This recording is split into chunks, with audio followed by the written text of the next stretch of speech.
Mga security agency na hahayaang maging utility boy ang kanilang idineploy na personnel, tatanggalan ng lisensya ayon sa PNP SOSYA. Si Vin Pascua sa detalye. Ngayong dagsa ang mga shoppers sa iba't ibang mall at establishmento, may paalala ang Philippine National Police Supervisory Office for Security and Investigation Agencies o PNP SOSYA. Ito ay ang huwag gawing utility boy ang mga security guard na nakadetail sa iba't ibang business establishments.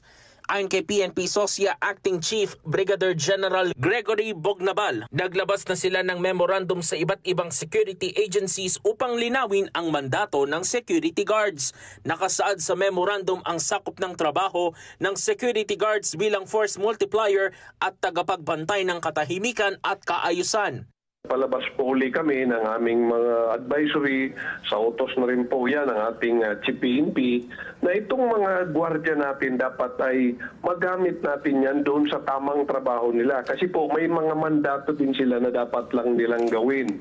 Alalahanin po natin na ang ating mga gwardiya ay force multiplier yan po ng PNP. Sinabi ni Bognabal na dapat ipagbigay alam din ng security agency sa kanilang kliyente o sinusuplayan ng security personnel ang trabaho ng mga ito. Ginawa ng PNP SOSYA ang paalala, makaraang maiulat na ngayong holiday season, nagiging parking boy, tagatanggap ng ticket at iba pang trabaho ng utility ang ginagawa ng mga security guards. Dagdag pa ni Bognabal, upang malimitahan ang mga ganitong gawain, pinagbumulta nila ang mga security agency. Unang-una, itong mga ganitong guidelines ay hindi na bago sa kanila lahat. Alam po nila yan, alam po ng mga gwardiya, mga agencies, alam po ng mga facilities yan. Ito po ay pinapaalala lang namin sa kanila. Busy-busy po lahat ang ating mga gwardiya. So, mayroon pong mga penalties. Pagka, despite sa reminders, despite sa paalala, hindi po nila sinunod yan. Mayroon po yan na mga penalties. Mayroon kaming mga light offenses. Sa mga light offenses, ang multa ay mula 5,000 pesos, 10,000 pesos at 20,000 pesos. At ang ikatlong penalty ay mare-revoke ang kanilang lisensya. Ma'am, may multa.